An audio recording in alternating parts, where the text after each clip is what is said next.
IELTS 17, published by Cambridge University Press and Assessment 2022. This recording is copyright. Test 1. This is the IELTS listening test. You will hear a number of different recordings and you will have to answer questions on what you hear. There will be time for you to read the instructions and questions and you will have a chance to check your work. All the recordings will be played once only.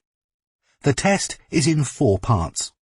At the end of the test, you will be given 10 minutes to transfer your answers to the answer sheet. Now turn to Part 1.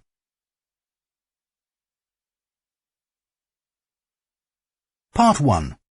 You will hear a woman called Jan phoning a man about their local conservation group. First, you have some time to look at questions 1 to 5.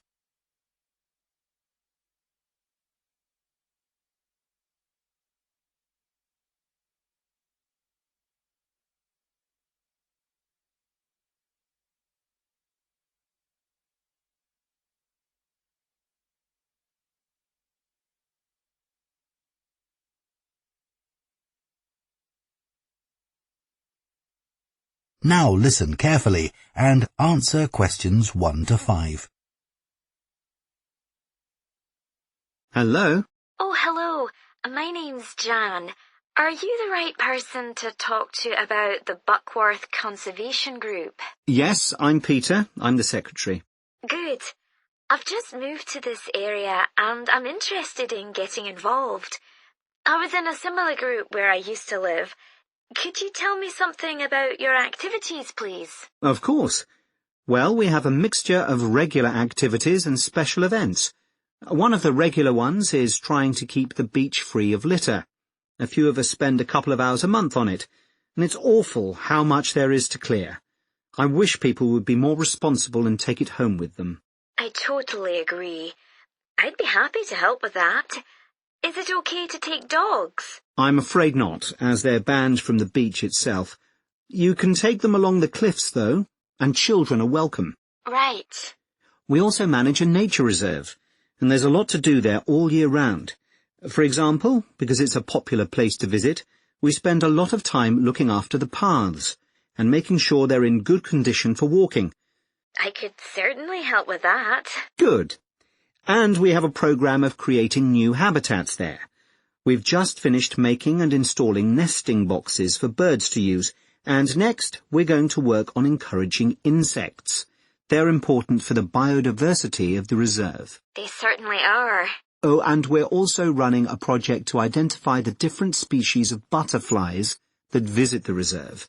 You might be interested in taking part in that. Sure.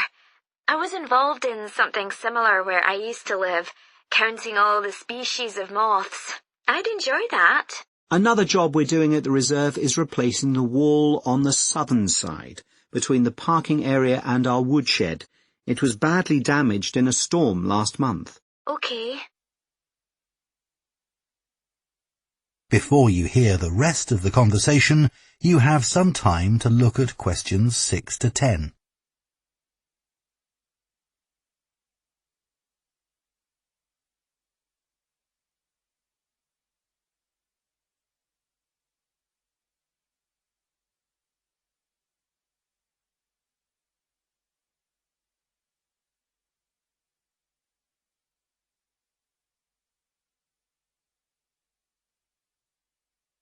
Now listen and answer questions 6 to 10. Then, as I said, we have a program of events as well, both at the weekend and during the week. Right. I presume you have guided walks. I'd like to get to know the local countryside as I'm new to the area. Yes, we do. The next walk is to Ruston Island a week on Saturday. We'll be meeting in the car park at Dunsmore Beach at low tide. That's when the sands are dry enough for us to walk to the island without getting wet. Sounds good. The island's a great place to explore. It's quite small, and it's got a range of habitats. It's also an ideal location for seeing seals just off the coast or even on the beach. Okay. And is there anything we should bring? Like a picnic, for instance? Yes, do bring one, as it's a full-day walk. And of course, it'll be wet walking across and back, so make sure your boots are waterproof. I must buy a new pair. There's a hole in one of my current ones. Well, I'd definitely like to come on the walk. Great. Then later this month we're having a one-day woodwork session in Hopton Wood. I've never tried that before. Is it okay for beginners to take part? Definitely. There'll be a couple of experts leading the session, and we keep the number of participants down, so you'll get as much help as you need. Excellent. I'd love to be able to make chairs. That's probably too ambitious for one day.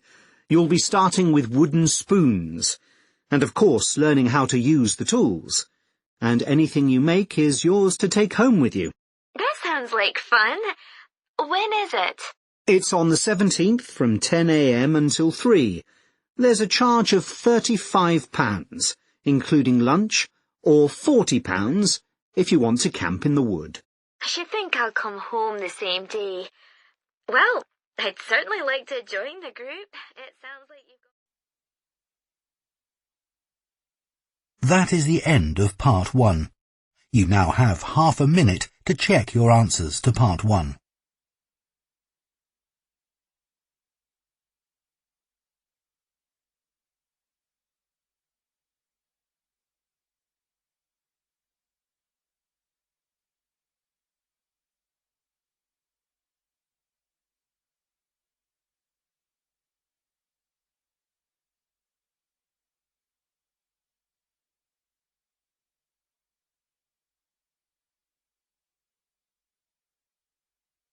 Part 2.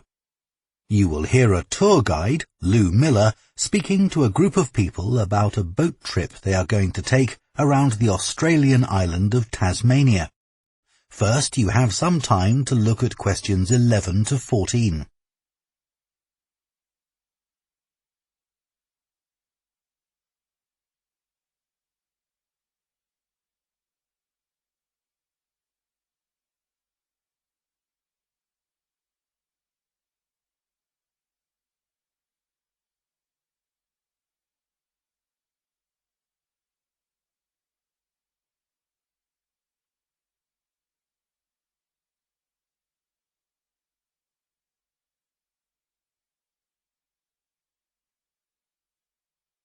Now listen carefully and answer questions 11 to 14. So, hello everyone. My name's Lou Miller, and I'm going to be your tour guide today as we take this fantastic boat trip around the Tasmanian coast. Before we set off, I just want to tell you a few things about our journey. Our boats aren't huge, as you can see. We already have 3 staff members on board, and on top of that, we can transport a further 15 people, that's you, around the coastline. But please note, if there are more than 9 people on either side of the boat, we'll move some of you over. Otherwise, all 18 of us will end up in the sea. We've recently upgraded all our boats. They used to be jet black, but our new ones now have these comfortable dark red seats and a light green exterior in order to stand out from others and help promote our company. This gives our boats a rather unique appearance, don't you think? We offer you a free lunchbox during the trip, and we have 3 types. Lunchbox 1 contains ham and tomato sandwiches. Lunchbox 2 contains a cheddar cheese roll. And Lunchbox 3 is salad-based and also contains eggs and tuna. All 3 lunchboxes also have a packet of crisps and chocolate bar inside. Please let staff know which lunchbox you prefer.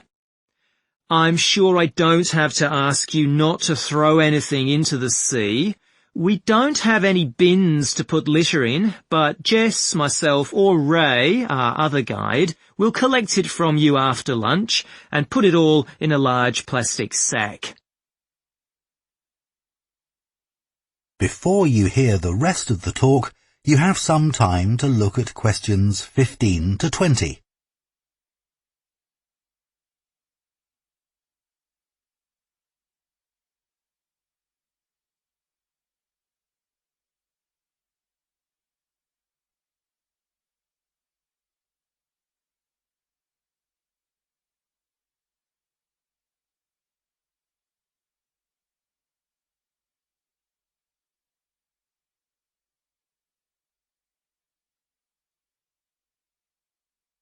Now listen and answer questions 15 to 20. The engine on the boat makes quite a lot of noise, so before we head off, let me tell you a few things about what you're going to see. This area is famous for its ancient lighthouse, which you'll see from the boat as we turn past the first little island. It was built in 1838 to protect sailors, as a number of shipwrecks had led to significant loss of life. The construction itself was complicated, as some of the original drawings kept by the local council show. It sits right on top of the cliffs in a very isolated spot. In the 19th century, there were many jobs there, such as polishing the brass lamps, chopping firewood, and cleaning windows that kept lighthouse keepers busy. These workers were mainly prison convicts until the middle of that century, when ordinary families willing to live in such circumstances took over. Some of you have asked me what creatures we can expect to see. I know everyone loves the penguins, but they're very shy and unfortunately tend to hide from passing boats. But you might see birds in the distance, such as sea eagles, flying around the cliff edges where they nest. When we get to the rocky area inhabited by fur seals, we'll stop and watch them swimming around the coast. They're inquisitive creatures, so don't be surprised if one pops up right in front of you. Their predators, orca whales, hunt along the coastline too, but spotting one of these is rare. Dolphins, on the other hand, can sometimes approach on their own or in groups as they ride the waves beside us. Lastly, I want to mention the caves. Tasmania is famous for its caves, and the ones we'll pass by are so amazing that people are lost for words when they see them. They can only be approached by sea, but if you feel that you want to see more than we're able to show you, then you can take a kayak into the area on another day, and one of our staff will give you more information on that. What we'll do is to go through a narrow channel, past some incredible rock formations, and from there we'll be able to see the openings to the caves, and at that point we'll talk to you about what lies beyond.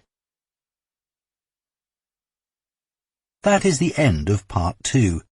You now have half a minute to check your answers to Part 2.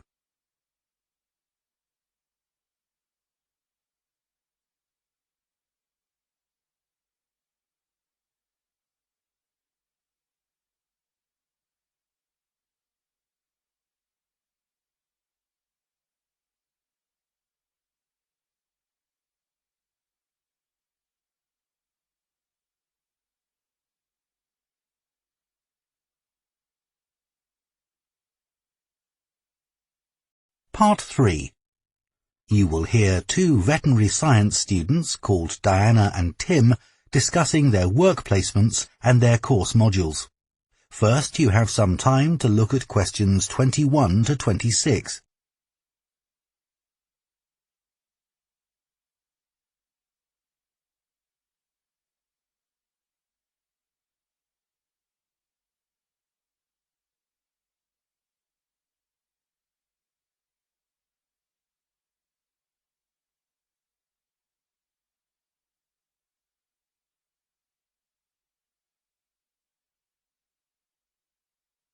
Now listen carefully and answer questions 21 to 26.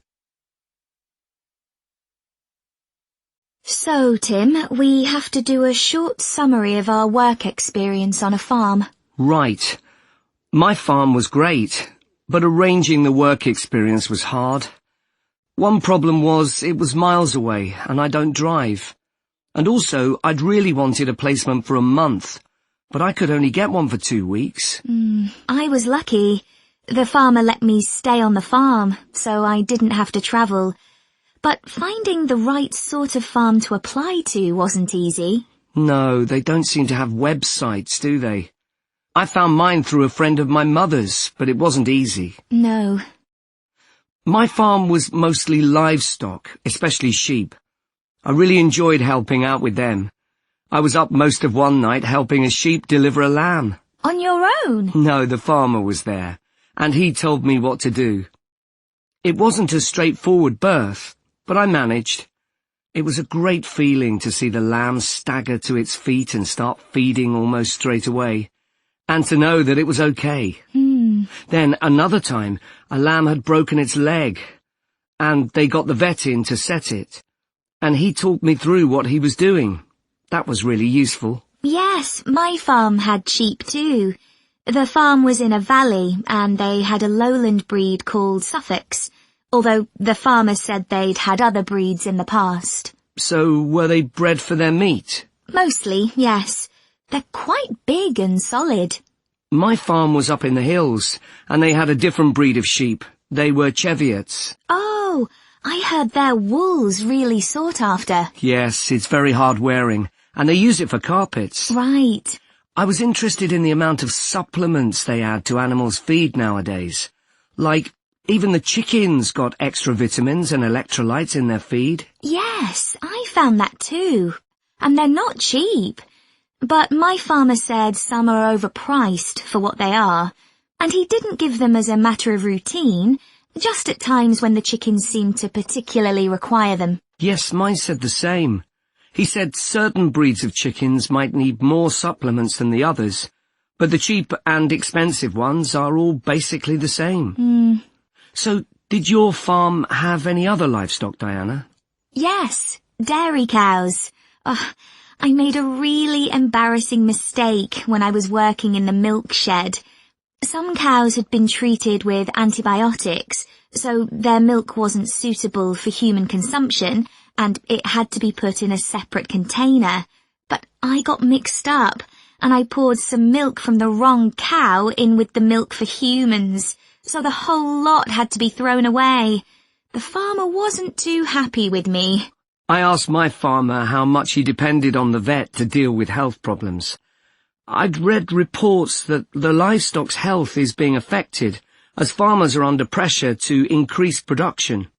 Well, he didn't agree with that, but he said that actually some of the stuff the vets do, like minor operations, he'd be quite capable of doing himself. Yeah, my farmer said the same, but he reckons vet skills are still needed.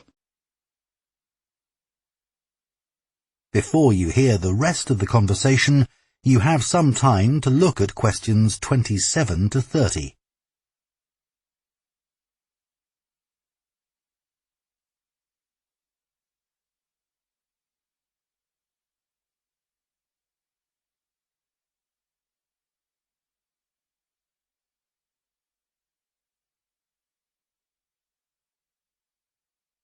Now listen and answer questions 27 to 30. Now we've got to give a bit of feedback about last term's modules. Just short comments, apparently. Shall we do that now? Okay, so medical terminology. Well, my heart sank when I saw that, especially right at the beginning of the course, and I did struggle with it. I thought it'd be hard, but actually I found it all quite straightforward. What did you think about diet and nutrition? Okay, I suppose. Do you remember what they told us about pet food, and the fact that there's such limited checking into whether or not it's contaminated? I mean, in comparison with the checks on food for humans, I thought that was terrible. I think the module that really impressed me was the animal disease one, when we looked at domesticated animals in different parts of the world, like camels and water buffalo and alpaca. The economies of so many countries depend on these, but scientists don't know much about the diseases that affect them. Yes. I thought they'd know a lot about ways of controlling and eradicating those diseases, but that's not the case at all. I loved the wildlife medication unit. Things like helping birds that have been caught in oil spills. That's something I hadn't thought about before. Yeah, I thought I might write my dissertation on something connected with that. Right. So, actually, I was thinking something along the same lines. That is the end of part 3. You now have half a minute to check your answers to Part 3.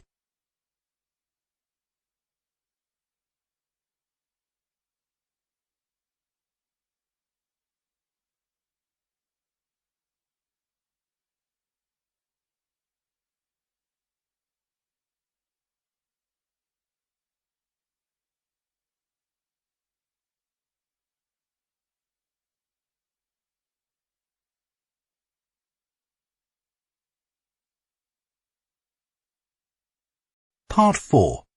You will hear an anthropology student giving a presentation on spiral path designs known as labyrinths.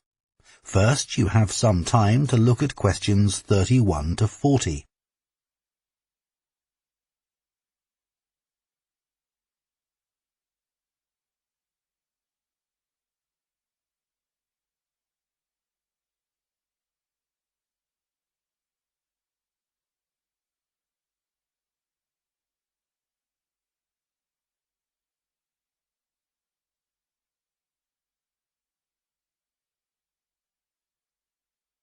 Now listen carefully and answer questions 31 to 40.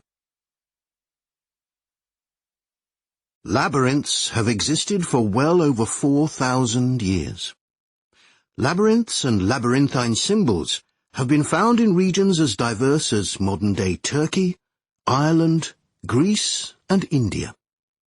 There are various designs of labyrinth, but what they all have in common is a winding spiral path which leads to a central area.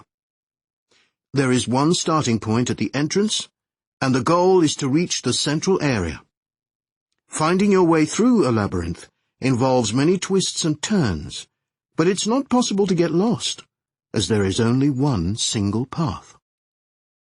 In modern times, the word labyrinth has taken on a different meaning, and is often used as a synonym for a maze. A maze is quite different, as it is a kind of puzzle with an intricate network of paths. Mazes became fashionable in the 15th and 16th centuries in Europe, and can still be found in the gardens of great houses and palaces. The paths are usually surrounded by thick, high hedges, so that it's not possible to see over them. Entering a maze usually involves getting lost a few times before using logic to work out the pattern and find your way to the center, and then out again. There are lots of dead ends and paths which lead you back to where you started. The word maze is believed to come from a Scandinavian word for a state of confusion. This is where the word amazing comes from. Labyrinths, on the other hand, have a very different function. Although people now often refer to things they find complicated as labyrinths, this is not how they were seen in the past. The winding spiral of the labyrinth has been used for centuries as a metaphor for life's journey. It served as a spiritual reminder that there is purpose and meaning to our lives, and helped to give people a sense of direction. Labyrinths are thought to encourage a feeling of calm, and have been used as a meditation and prayer tool in many cultures over many centuries. The earliest examples of the labyrinth spiral pattern have been found carved into stone, from Sardinia to Scandinavia, from Arizona to India to Africa. In Europe, these spiral carvings date from the late Bronze Age.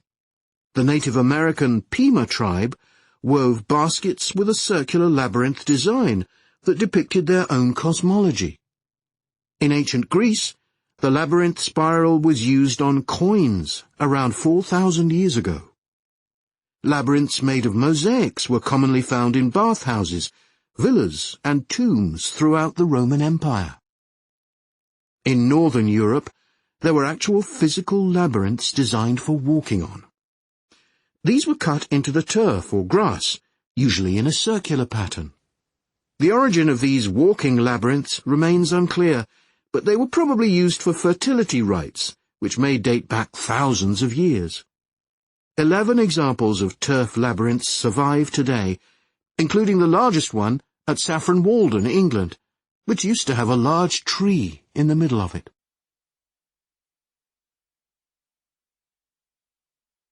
More recently, labyrinths have experienced something of a revival. Some believe that walking a labyrinth promotes healing and mindfulness, and there are those who believe in its emotional and physical benefits, which include slower breathing and a restored sense of balance and perspective. This idea has become so popular that labyrinths have been laid into the floors of spas, wellness centres, and even prisons in recent years. A pamphlet at Colorado Children's Hospital informs patients that walking a labyrinth can often calm people in the midst of a crisis. And apparently, it's not only patients who benefit. Many visitors find walking a labyrinth less stressful than sitting in a corridor or waiting room. Some doctors even walk the labyrinth during their breaks. In some hospitals, patients who can't walk can have a paper finger labyrinth brought to their bed. The science behind the theory is a little sketchy, but there are dozens of small-scale studies which support claims about the benefits of labyrinths. For example, one study found that walking a labyrinth provided short-term calming, relaxation and relief from anxiety for Alzheimer's patients. So what is it about labyrinths that makes their appeal so universal?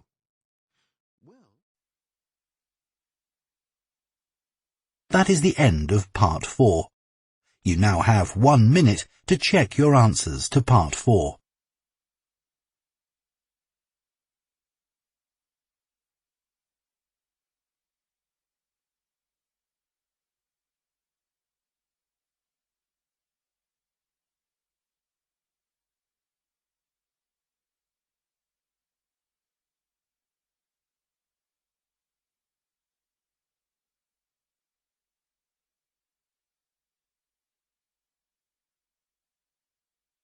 That is the end of the listening test. In the IELTS test, you would now have 10 minutes to transfer your answers to the answer sheet.